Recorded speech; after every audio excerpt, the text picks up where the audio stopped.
வணக்கம் வணக்கம் வணக்கம் வணக்கம் மக்களே, welcome back to RGR family. இன்றைக்கி நம்ம இந்த வீடியோவில் என்ன பார்க்க போகிறோம் அப்படின்னா,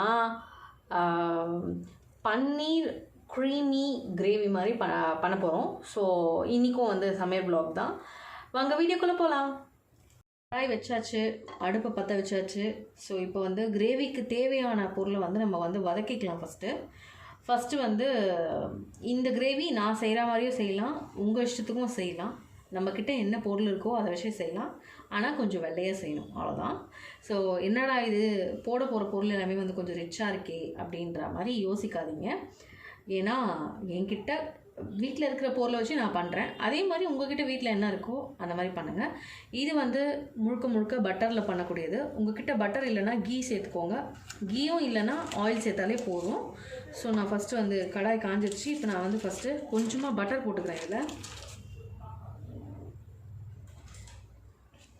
மறுபடியும் சொல்கிறேன், நம்மக்கிட்ட பட்டர் இருந்தால் ஆட் பண்ணலாம், இல்லைன்னா நோ இஷ்யூஸ்.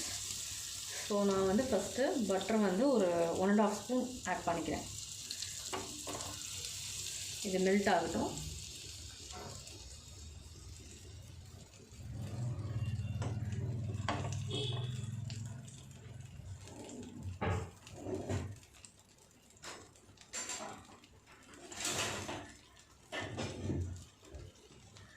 இது நல்லா மெல்ட் ஆனதுக்கப்புறம் நம்ம இதில்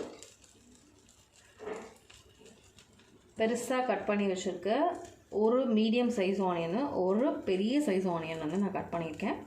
உங்களுக்கு கிரேவி எவ்வளோ தேவையோ அதுக்கேற்ற மாதிரி நீங்கள் ஆனியன் ஆட் பண்ணிக்கலாம். ஸோ நான் இப்போ இந்த ஆனியன் இதில் போட்டுக்கிறேன்.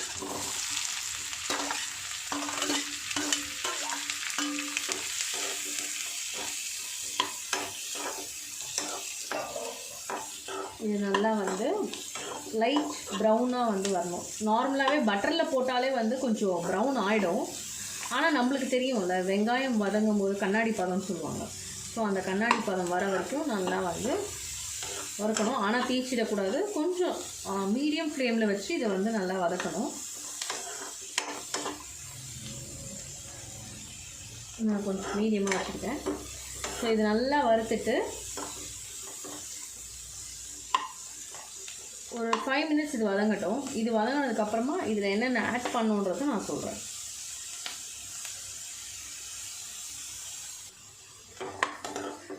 ஸோ இந்த மாதிரி ஒரு 5 மினிட்ஸ் இப்போ வெங்காயம் வதங்கிடுச்சு லோ ஃப்ளேமில். இப்போ இதில் பச்சை மிளகா ஆட் பண்ணிக்க போகிறேன் காரத்துக்காக. ஏன்னா இது ஒயிட் கிரேவி. ஸோ இதில் நம்ம எந்த ஒரு மசாலா பொடியும் நம்ம ஆட் பண்ண போகிறதில்ல, சால்ட்டை தவிர்த்து. ஏன்னா சால்ட் ஒயிட்டாக தான் இருக்கும். ஸோ அதை தவிர்த்து நம்ம இதில் என்ன ஆட் பண்ண போகிறோம்னா க்ரீன் சில்லிஸ். நான் 2 சில்லி ஆட் பண்ணிக்கிறேன். காரம் நல்லா சாப்பிடுவாங்க அப்படின்னா நீங்கள் இன்னொரு சில்லி கூட ஆட் பண்ணிக்கலாம். ஸோ நான் அதுக்கு தான் 2.5 அப்படி எடுக்கிறேன். ஸோ 2.5 நான் இதில் ஆட் பண்ணியிருக்கேன். இதை நல்லா இதுலேயே கொஞ்சம் ஒரு 2 மினிட்ஸ் நல்லா வதக்கினா போதும்.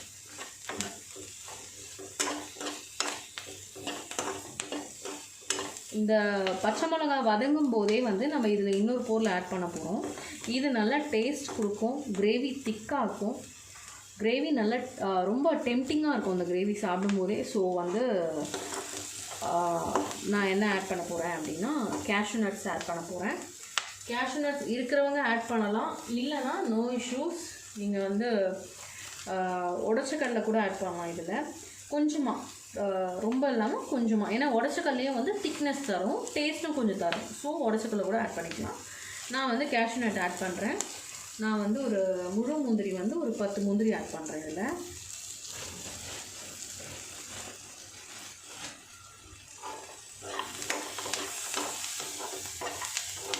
கேஷ்யூ நட்ஸ் இல்லைன்னா நோ இஷ்யூ. கிரேவி எப்படி வேணாலும் செய்யலாம். நல்லா வதங்கினதும் இந்த கண்ணாடி பதம்ன்றது இதுதான். நம்ம வதங்கினதுக்கப்புறம் இப்படி தெரியும்.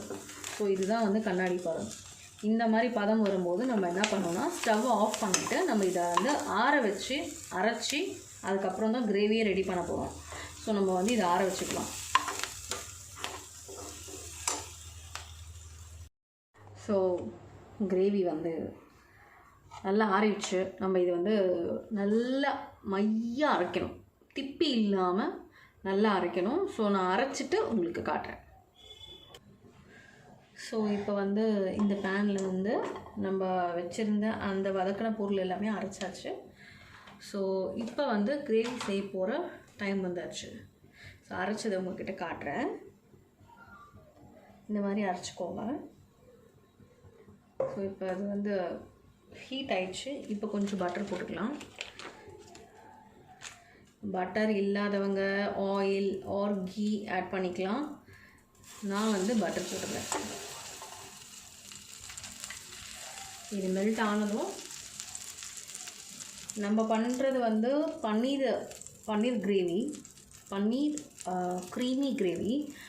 சில பேருக்கு வந்து பன்னீர் பிடிக்காது, அவங்க வந்து காளான் ஆட் பண்ணிக்கலாம். சில பேருக்கு வந்து காளான் பிடிக்காது, அவங்க பன்னீர் ஆட் பண்ணிக்கலாம். இந்த டிஷ்ஷு ரெண்டுமே வச்சு கூட செய்யலாம், ரொம்ப டேஸ்ட்டாக இருக்கும்.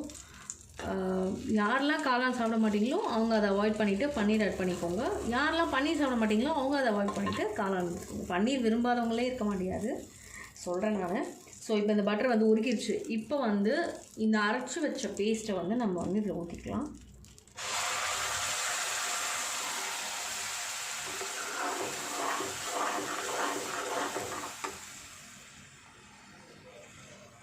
ஆல்ரெடி அரைச்சி வச்சது தான். ஸோ ஐ மீன் வதக்கி அரைச்சி வச்சது தான்.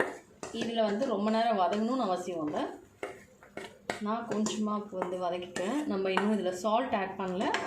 ஸோ சால்ட்டை ஆட் பண்ணுற நேரம் இதுதான். இது கொஞ்சம் லைட்டாக பாயில் ஆகிட்டும். அதுக்குள்ளே நம்ம வந்து கிரேவி வந்து திக்காக ஆகும் நீங்கள் எவ்வளோ தண்ணி ஊற்றினாலும். ஸோ நான் இதில் வந்து கொஞ்சம் அந்த தண்ணி ஊற்றுறேன், மசாலா தண்ணி தான். ஸோ அதை ஆட் பண்ணிக்கிறேன். நம்மளுக்கு எவ்வளோ கிரேவி தேவையோ அதுக்கு ஏற்ற மாதிரி பண்ணிக்கலாம். நான் வந்து இதை ஒரு 3 பேருக்கு பண்ணுறேன். உங்களுக்கு இது மாதிரி ஒரு 6 பேர் 7 பேருக்கு பண்ணோன்னா 2 வெங்காயன்றது 4 வெங்காயம் ஆட் பண்ணிக்கோங்க. ஸோ அந்த மாதிரி குவான்டிட்டி ஏற்றிக்கலாம். இது வந்து கொதிக்கட்டும். ஆனால் வந்து நம்ம சால்ட் ஆட் பண்ணிடலாம்.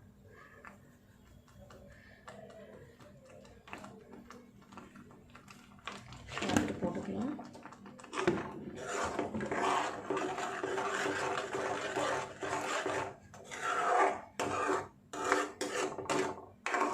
இது கிட்டத்தட்ட வந்து ஒரு ஒயிட் பாஸ்தா அந்த பேஸ்ட் பண்ணுவோம் இல்லையா, சாஸ் பண்ணுவோம் இல்லையா, அந்த மாதிரி தான் ஒயிட் சாஸ் மாதிரி தான் இருக்கும். ஆனால் வந்து நம்ம இதெல்லாம் ஆனியன் போட்டுக்கலாம். நல்லா ஒரு எனக்கு இங்கே வாசம் தெரியுது, உங்களுக்கு வந்து வீடியோவில் தெரியாது. ஆனால் நீங்கள் இதை டேஸ்ட் பண்ணி ஐ மீன் ஒரு வாட்டி பண்ணி இதை டேஸ்ட் பண்ணி பாருங்கள். ரொம்ப சூப்பராக இருக்கும். பசங்க வந்து ரொம்ப விரும்பி சாப்பிடுவாங்க. நல்லா டேஸ்ட்டாக இருக்கும். இந்த லீவ் டைமில் சம்மர் டைமில் வந்து ஈவினிங் நைட்டு டின்னருக்கு ஒரு நல்ல டின்னராக இருக்கும் இது.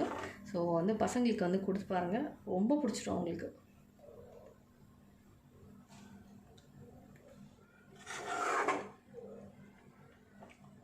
இது கொஞ்சம் அப்படியே கொதிக்க ஆரம்பிக்கட்டும்.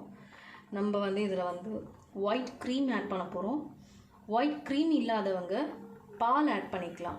பால் இருக்கு இல்லையா, பால் காசிட்டு அதோட ஏடு எடுத்து மிக்சியில் போட்டு கொஞ்சம் அதில் பால் ஊற்றி அதை அடிச்சிங்கனாலே க்ரீம் தான். ஸோ அதை கூட நீங்கள் இதில் ஆட் பண்ணலாம். இல்லை ஏடு கூட இல்லை அப்படின்னா நீங்கள் பால் ஆட் பண்ணிக்கலாம். நல்ல டேஸ்ட்டாக இருக்கும். ஒயிட் க்ரீம் இல்லாதவங்க வந்து பால் ஆட் பண்ணிக்கலாம். நான் வந்து இதில் வந்து க்ரீம் ஆட் பண்ண போகிறேன்.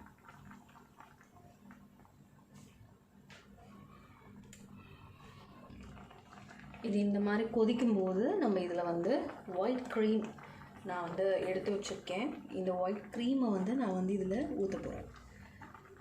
ஸோ நல்லா யம்மியாக இருக்கும் ஒயிட் க்ரீம்.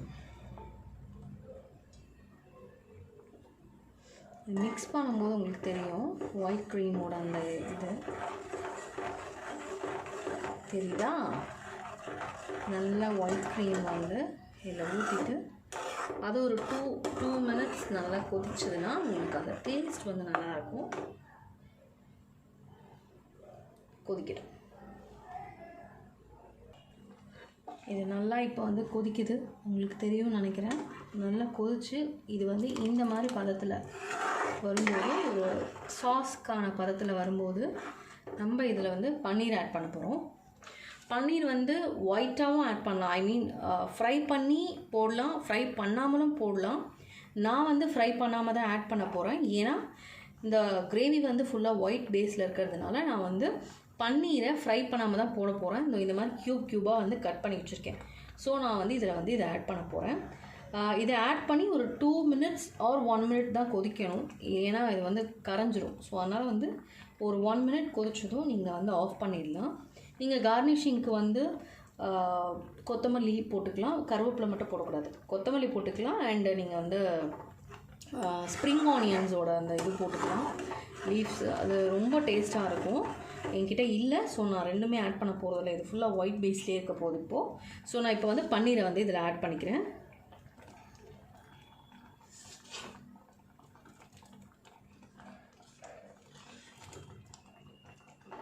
ஸோ பன்னீர் க்ரீமி கிரேவி இது வந்து ஒரு 1 minute கொதிக்கட்டும். நம்ம வந்து ஆஃப் பண்ணிடலாம்.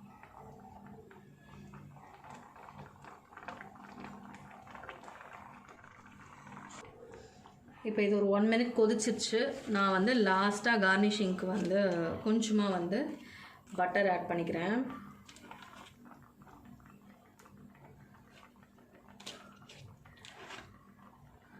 என் பாப்பாவுக்கு பட்டர் ரொம்ப பிடிக்கும். ஸோ அதனால் வந்து பட்டர் வந்து ஆட் பண்ணிக்கிறேன். ஆட் பண்ணிவிட்டு நம்ம வந்து அவ்வளோதான், பன்னீர் கிரேவி வந்து ரெடி ஆயிடுச்சு. ஸோ நீங்களும் இந்த மாதிரி உங்கள் வீட்டில் ட்ரை பண்ணி பாருங்கள். பசங்களுக்கு ரொம்ப ரொம்ப பிடிக்கும். கிரேவிஸ் சாப்பிடாத பசங்க கூட இந்த கிரேவி சாப்பிடுவாங்க நிச்சயமாக. இந்த கிரேவி வந்து நீங்கள் வீட்டில் ட்ரை பண்ணி பார்த்துட்டு எப்படி இருந்ததுன்னு எனக்கு கமெண்ட்ஸில் சொல்லுங்கள். மறக்காமல் எங்கள் யூடியூப் சேனலை சப்ஸ்கிரைப் பண்ணிக்கோங்க. RGR ஃபேமிலியை மறக்காமல் சப்ஸ்கிரைப் பண்ணிக்கோங்க. தேங்க்யூ.